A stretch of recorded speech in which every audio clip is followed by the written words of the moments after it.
Assalamualaikum warahmatullahi wabarakatuh.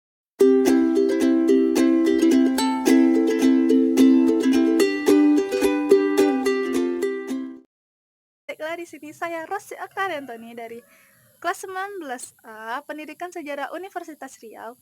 Di sini saya akan menjelaskan tentang VOC atau Kongsi Dagang Belanda yang memonopoli perdagangan di Indonesia ataupun menjajah Indonesia sendiri. Di sini sebagai alat sarana atau sarana saya sudah membuat mind mapping tentang VOC ini, di mana VOC itu kepanjangan atau singkatan dari Verenigde Oost-Indische Company, di mana VOC tersendiri dilatar belakangi dengan banyaknya bangsa-bangsa Belanda yang ingin menjajah atau memonopoli perdagangan yang ada di Indonesia, salah satunya yaitu Belanda, sehingga Belanda membentuk kongsi dagang ini untuk mempermudah persaingan di antara bangsa-bangsa Eropa ini. Dan sebelum itu, atau sebelum VOC ini dibentuk, Inggris sendiri sudah membentuk kongsi dagangnya, yaitu yang namanya EIC ataupun East India Company, sehingga Belanda juga membentuk VOC ini. Lalu VOC sendiri terbentuk pada tanggal 20 Maret 1602, yang mana VOC ini juga merupakan perusahaan multinasional pertama di dunia. Keren bukan? Lalu tujuan VOC itu sendiri ada 3. Yang pertama yaitu menghindari persaingan tidak sehat antar pedagang-pedagang Belanda itu sendiri, sehingga tidak terjadinya persaingan di seperti pasar gelap ataupun segala macamnya.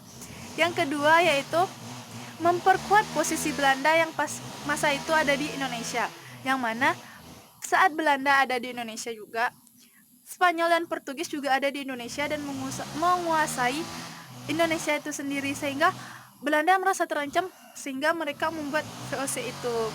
Yang ketiga yaitu mendanai atau menambah modal pemerintahan Belanda itu sendiri untuk bersaing dengan bangsa lain. Seperti jika ada perperangan, Belanda tidak merasa kekurangan dengan dana itu untuk melawan Spanyol misalnya ataupun Portugis itu sendiri. Itu merupakan tujuan Belanda. Yang selanjutnya, Belanda sendiri memiliki hak oktroy atau hak istimewa oleh pemerintahan Belanda, yang mana hak itu ada 8 hak atau 8 hak oktroy. Yang pertama itu memonopoli perdagangan. Yang kedua, mencetak uang dan mengedarkan uang tersebut. Yang ketiga, mengangkat dan memberhentikan para pejabat pemerintahan Belanda itu. Yang keempat, mengadakan perjanjian dengan raja-raja lokal atau raja-raja di kerajaan pada masa VOC tersebut. Yang kelima, memiliki tentara untuk mempertahankan diri. Yang keenam, mendirikan benteng dan pusat pertahanan. Yang ketujuh, menyatakan perang dan damai. Yang kedelapan, mengangkat dan memberhentikan para penguasa setempat ataupun raja-raja lokal tadi. Yang selanjutnya yaitu Gubernur Jenderal VOC. Yang pertama yaitu ada Jan Pieter Zoon Count yang memerintah pada tahun 1619 sampai 1629, dan beliau dikenal sebagai pendiri kota Batavia dan peletak dasar imperialisme Belanda di Indonesia. Beliau dikenal pula dengan rencana kolonial dengan memindahkan orang-orang Belanda bersama keluarganya ke Indonesia. Selanjutnya yaitu ada Antonio van Diemen, yang mana memerintah pada tahun 1636 sampai 1645, di mana beliau berhasil memperluas kekuasaan VOC ke Malaka pada tahun 1641. Beliau juga mengirimkan misi pelayaran yang dipimpin oleh Abel Tasman ke Australia, Tasmania, dan Selandia Baru. Yang ketiga yaitu ada John Metcalfe, yaitu memerintah pada tahun 1653 sampai 1656, Beliau berhasil memperluas kekuasaan VOC ke Semarang, Padang, dan Manado.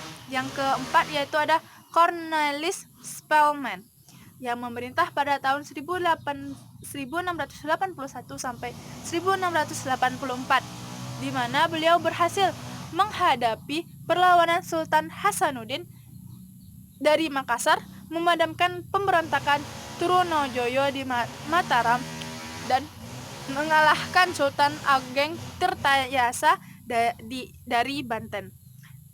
4 gubernur jenderal yang saya bacakan tadi yaitu merupakan jenderal atau gubernur-gubernur jenderal yang berprestasi pada masa pemerintahan Belanda. Selanjutnya kita akan membahas tentang peraturan VOC.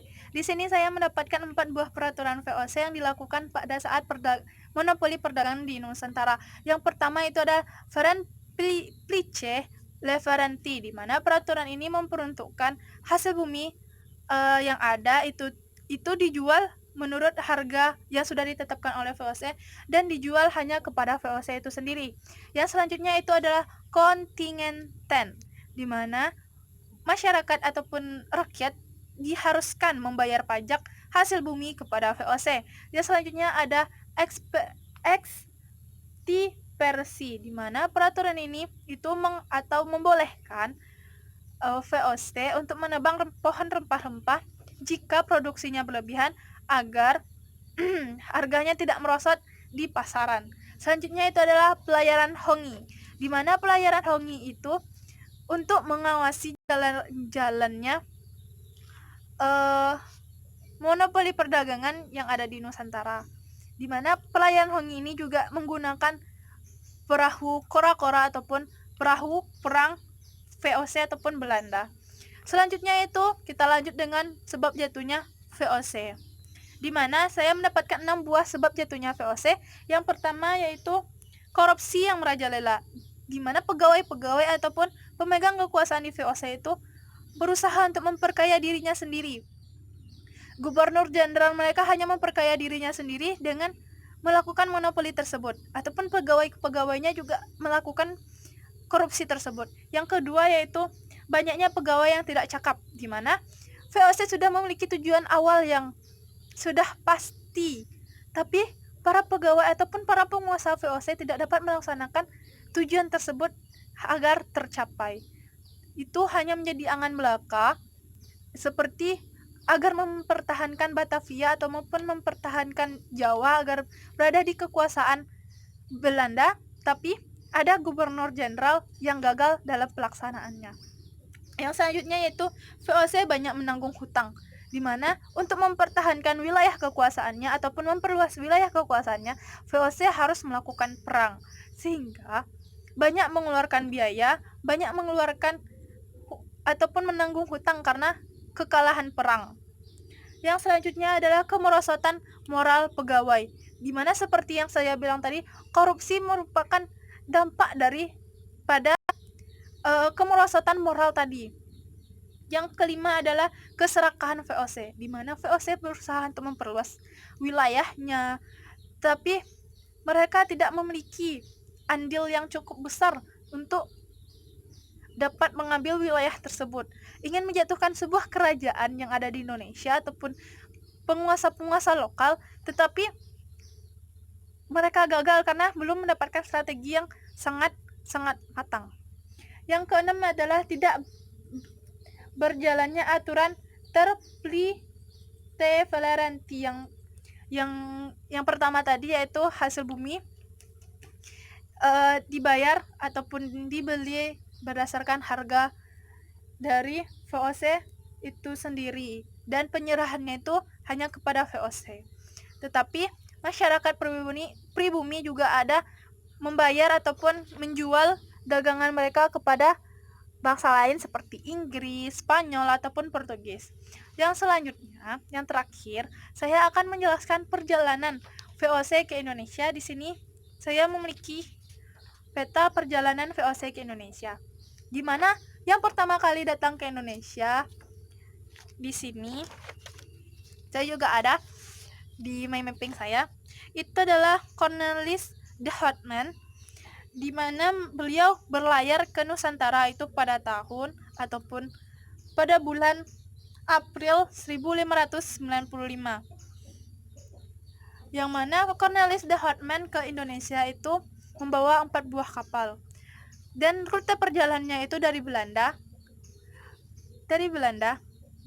melewati pantai barat Afrika, lalu ke Tanjung Harapan, melewati Samudra Hindia dan Selat Sunda, baru nanti sampai ke Banten.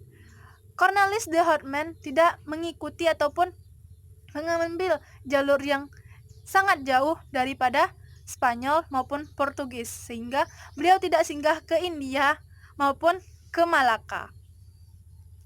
Beliau langsung ke Indonesia saja, agar nantinya persaingan yang telah terjadi antara dua negara ini tidak tambah terjadi.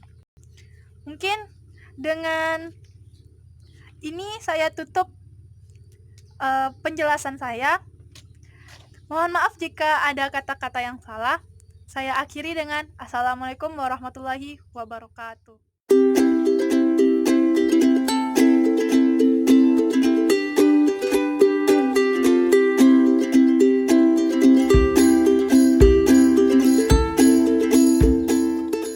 Jelaskan tentang VOC atau cara